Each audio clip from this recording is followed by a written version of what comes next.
This is Just P, and this is Adventures of Stand Up on a Budget. This is where I chase laughs, spend more than I earn, and I watch the petrol prices like they're stocks on the exchange market. Now, this isn't advice or even wisdom. This is just my thoughts and stories from relatable, ridiculous journey by a stand-up comedian trying to make it, one dodgy gig at a time. The gig I didn't see coming. Bruv, last night was one of them gigs. You know the ones. You leave your house not having a clue what you're walking into. Could be 2 people and a dog, or it could be 400 people and a drunk auntie in the front row. You just don't know.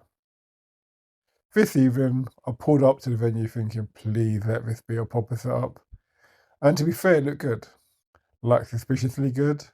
Lights, posters, decent sound. I was like, alright, this actually might be alright, you know. Then I clocked the food. Bro, the food looked good. Like dangerously good. You ever see that food look so nice, you start thinking about your life choices? I was like, forget the gig, let me get a plate of this and retire now. Anyway, I walk in and you can just feel the vibe straight away. That mix of excitement and nerves, people pretending to be confident, others low-key panicking. It's a classic green room atmosphere. Misplaced self-confidence and unnecessary anxiety all swirling around together. You've got the one comic pacing up and down like he's about to do a boxing match. There's another comic whispering jokes to himself like he's rising for his GCSEs. There's me, sitting there acting all chilled, but inside I'm praying, please let them laugh at least one of my jokes. And of course, the MC. There's always one in it. This is my show MC. Jumps up on stage.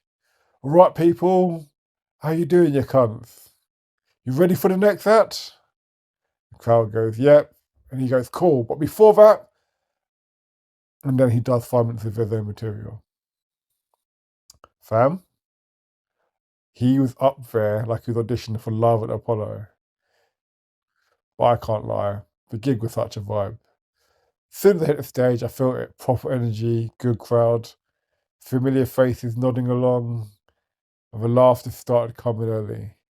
You know that feeling when a joke landed, you're like, yes, we're in. Everything just flowed.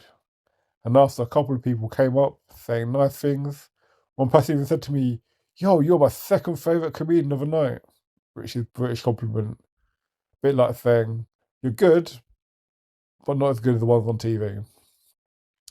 Then after headliner smashed it, he's like, guess who's back? Yep, the MC again. 15 minutes of just one more last story. At this point, I was like, bro, please wrap it up. Some of us got to go work in the morning. Anyway, I left the venue on a high, buzzing, thinking, right, I've earned myself a nice meal, something proper, a bit of chicken, maybe some rice. I don't know, something with a bit of seasoning. Then reality kicks in. It's late, I'm starving, and here begins the eternal struggle, trying to find food that isn't McDonald's. I'm driving around like, surely there's a 24-hour place somewhere. Nope, every option closed. And then I see it, the golden arches. I swear they go differently at night. You know when you're hungry, they're just like, they're there, they're calling you, come on. Now you're coming in there anyway. I'm fighting it. I'm like, nah, not tonight. Drive past one, drive past another. Stay focused, P, you can do it. Third one, next I know, I didn't even realise I'm in the queue. So there I am, sat in a car, ordering the same thing I always order.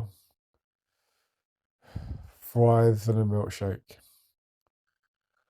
And I'm sitting here eating it thinking, why do I do this to myself? Every single time. Tell yourself you won't do it, but McDonald's. It's just unnecessary evil, innit? Ultimate post-gig punishment. You don't want it, you don't need it, but it's just fair. By the time it's done, I'm basically spent the last of my gig money on petrol and McDonald's. That's comedy life for you though, bruv. You perform for 20 minutes, drive home for 2 hours, and end up paying for your own regret. Still, I can't lie, it's one of those nights that remind you of why you do it. The crowd, the chaos, the nerves, the fun.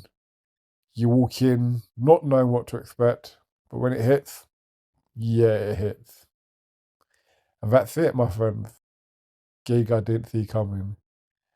Next time I'll tell you about a gig where the mic didn't work and the stage was made out of beer crates. One guy kept heckling me in sign language. But that's it for another night.